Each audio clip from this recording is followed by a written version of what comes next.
Hi നമസ്കാരം, ദാസേനാണ് തൃശ്ശൂരിൽ നിന്ന്. ഇന്നലെയും ഒക്കെ ആയിട്ടെ മിഞ്ഞാന്നൊക്കെ ഞാൻ കുറച്ച് തിരക്കിലായിരുന്നു കേട്ടോ. അതുകൊണ്ടാണ് ഒന്ന് രണ്ട് കാര്യങ്ങൾ പറയാൻ കറക്റ്റായിട്ട് പറ്റിയിരുന്നില്ല. ഒരു വീഡിയോ മാത്രം നമ്മൾ ചെയ്തുള്ളൂ. ബിസിനസ്സിൻ്റെ കുറച്ച് തിരക്കിലായിരുന്നു. കോയമ്പത്തൂരൊക്കെ ആയിരുന്നു, എത്തിയുള്ളൂ. അപ്പോൾ കുറച്ച് തിരക്കിലായത് കൊണ്ടാണ് വീഡിയോ വേറെ ഒന്നും ചെയ്യാതിരുന്നത്. അപ്പോൾ അമ്മയുടെ സംഭവങ്ങളൊക്കെ നിങ്ങൾ അറിഞ്ഞു എന്ന് വിചാരിക്കുന്നു. സംഘടനയിലെ തിരഞ്ഞെടുപ്പ് കഴിഞ്ഞു. എല്ലാവരും പിന്നിലും മമ്മൂക്കയായിരുന്നു. മമ്മൂക്ക ഡയറക്റ്റ് ചെയ്ത സംഭവമായിരുന്നു അത്. മോഹൻലാൽ പ്രസിഡൻ്റ് ആവില്ല എന്ന് പറഞ്ഞെങ്കിലും മമ്മൂക്കയുടെ നിർബന്ധത്തെ തുടർന്ന് മോഹൻലാൽ തന്നെയായി വീണ്ടും പ്രസിഡന്റ്. ഒക്കെ തയ്യാറാക്കുന്നത്, പിന്നിൽ നിന്ന് എല്ലാ കാര്യങ്ങളും തയ്യാറാക്കുന്നത് നമ്മുടെ മമ്മൂക്കയാണെന്നുള്ള കാര്യം ഏറ്റവും എല്ലാവർക്കും അറിയാവുന്നൊരു കഥയാണ്. മമ്മൂക്ക നിർബന്ധിച്ചിട്ടാണ് ലാലേട്ടൻ ഇത്തവണ പ്രസിഡന്റ് ആയത്, അധ്യക്ഷ പദവി അലങ്കരിക്കുന്നത്. ഈ അധ്യക്ഷ പദവിക്ക് അല്ലെങ്കിൽ പ്രസിഡന്റ് സ്ഥാനം കിട്ടാൻ വേണ്ടി ഇടവേള ബാബുക്ക് കുറേ ഗുസ്തി കൂടി. പക്ഷേ അവർക്കൊന്നും കൊടുക്കാതെ മമ്മൂക്ക തന്നെ അത് ലാലേട്ടൻ ഏൽപ്പിക്കുകയാണ് ചെയ്തത്. ലാലേട്ടൻ അങ്ങനത്തുള്ള കാര്യങ്ങൾ ഏറ്റെടുത്താൽ ഗംഭീരമായി ചെയ്യുന്നു മമ്മൂക്ക് അറിയാം. പിന്നെ അവർ രണ്ടുപേരും ഈ പറഞ്ഞ പോലെ നമ്മൾ തമാശയ്ക്ക് മമ്മൂക്ക മോഹൻലാൽ ഫാൻസിൻ്റെ അങ്ങോട്ടും ഇങ്ങോട്ടും പറയുന്നുണ്ടെങ്കിലും നമുക്ക് എല്ലാവർക്കും ലാലേട്ടനും അത്ര ഇഷ്ടമാണ്. മമ്മൂക്കും ലാലേട്ടനും അത്രയധികം ബന്ധമാണ്. നമ്മൾ വെറുതെ ഇങ്ങനെ അവരൊന്നും പറയുന്നു, എന്തുകൊണ്ട് ഫാൻസുകാർ തമ്മിലുള്ള തമാശയ്ക്ക് പറയുന്നു അല്ലാതെ വേറെ കഥയില്ലാന്ന് നമുക്ക് എല്ലാവർക്കും അറിയാം. അപ്പോൾ അവർ തന്നെയാണ്, മമ്മൂട്ടിയും മോഹൻലാൽ തന്നെയാണ് വർഷങ്ങളായിട്ട് മലയാള സിനിമ ഭരിക്കുന്നത് എന്ന് എല്ലാവർക്കും അറിയാവുന്ന കാര്യം തന്നെയാണ്. ഇപ്പോഴും അവർ തന്നെയാണ് എല്ലാ കാര്യങ്ങളിലും ചരട് വലികൾ നടത്തുന്നത്.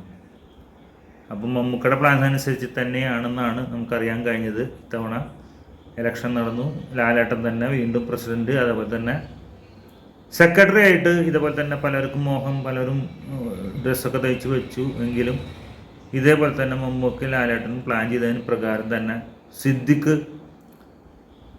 ജനറൽ സെക്രട്ടറി ആയിട്ടുണ്ട്.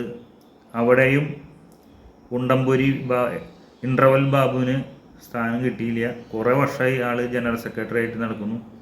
വേറെ സിനിമയൊന്നും ആൾക്ക് കിട്ടാത്തത് കൊണ്ട് ആൾക്ക് പിന്നെ വേറെ പണിയൊന്നും ഇല്ലല്ലോ.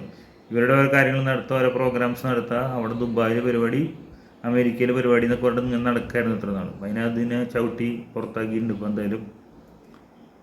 അപ്പോൾ ജനറൽ സെക്രട്ടറി ആയിട്ട് സിദ്ദിഖ്.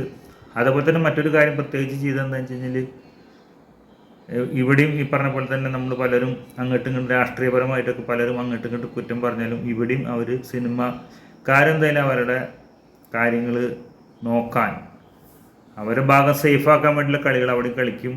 അതുകൊണ്ട് തന്നെ ആരും പ്രതീക്ഷിക്കാത്തൊരു വ്യക്തിയാണ് ഖജാൻജിയായിട്ട് ട്രഷററായിട്ട് വന്നിട്ടുള്ളത്. അതും മമ്മൂക്കയുടെ നിർദ്ദേശപ്രകാരം തന്നെയാണെന്നാണ് അറിയാൻ കഴിഞ്ഞിട്ടുള്ളത്. പ്രിയപ്പെട്ട ഉണ്ണി മുകുന്ദനാണ് ഐക്യകണ്ഠേന തിരഞ്ഞെടുത്ത ഖജാൻജി. അപ്പോൾ കൃത്യമായിട്ട് നിങ്ങൾക്ക് ഞാൻ കഥ പറയുമ്പോൾ തന്നെ നിങ്ങൾക്ക് മനസ്സിലാക്കാൻ സാധിക്കുമല്ലോ, കൃത്യമായി പ്ലാനിങ്ങിൽ തന്നെയാണ് അമ്മ എന്ന സംഘടന പോയിക്കൊണ്ടിരിക്കുന്നത്. ഒരാൾക്കും കയറി നിരങ്ങാൻ പറ്റാത്ത പഴുതുകൾ അടച്ചിട്ട് തന്നെയാണ് പാക്ക് ചെയ്തിട്ടുള്ളത്. പാക്കിംഗ് ബൈ മമ്മൂക്ക എന്ന് മാത്രം. മമ്മൂക്കയുടെ ഡയറക്ഷനാണ് പിന്നിൽ നിന്നാണ് സിനിമാ വൃത്തങ്ങളിൽ നിന്ന് നമുക്കറിയാൻ സാധിക്കുന്നത്. പറഞ്ഞ പോലെ തന്നെ മമ്മൂക്ക ലാലേട്ടൻ കൂടിയുള്ളൊരു വലിയൊരു ത്രയം തന്നെയാണ് ഇതിന് പിന്നിൽ പ്രവർത്തിക്കുന്നത്. അപ്പം മമ്മൂക്ക പറഞ്ഞതനുസരിച്ച് ലാലേട്ടൻ പ്രസിഡന്റ് ആവുന്നു, സിദ്ദിഖ് സെക്രട്ടറി ആവുന്നു, അതേപോലെ തന്നെ ഉണ്ണി മുകുന്ദൻ ആവുമ്പോൾ പിന്നെ BJP അല്ലെങ്കിൽ അങ്ങനെയുള്ള പ്രശ്നങ്ങളൊന്നും ഇല്ലാതിരിക്കാൻ വേണ്ടിയിട്ട് ഒരു BJP സ്വാധീനം കൂടി കൊണ്ടുവന്നിരിക്കുകയാണ്. അപ്പോൾ CPM, BJP, കോൺഗ്രസും എല്ലാവരും കൂടി കോൺഗ്രസ്സിന് മാത്രം അത്യാവശ്യം ഒതുക്കി നിർത്തിയിരിക്കുകയാണ്.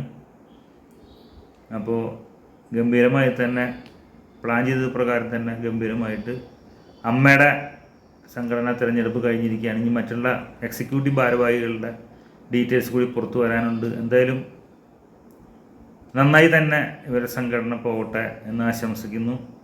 പ്രായമായവർക്കും അതുപോലെ തന്നെ അസുഖങ്ങളൊക്കെ ആയിട്ട് മാറി നിൽക്കുന്ന സിനിമാ പ്രവർത്തകരല്ല നടീനടന്മാർക്കും അമ്മ എന്ന സംഘടനയിലൂടെ കുറേ ഗുണങ്ങൾ കിട്ടിയിട്ടുണ്ട്. അതേപോലെ തന്നെ ഇനിയും അവർക്ക് അവശ്യ കലാകാരന്മാർക്കും മറ്റും ഗുണങ്ങൾ കിട്ടട്ടെ, പെൻഷൻ കിട്ടട്ടെ എന്നൊക്കെ ആഗ്രഹിച്ചുകൊണ്ട് നമുക്ക് പറയാം.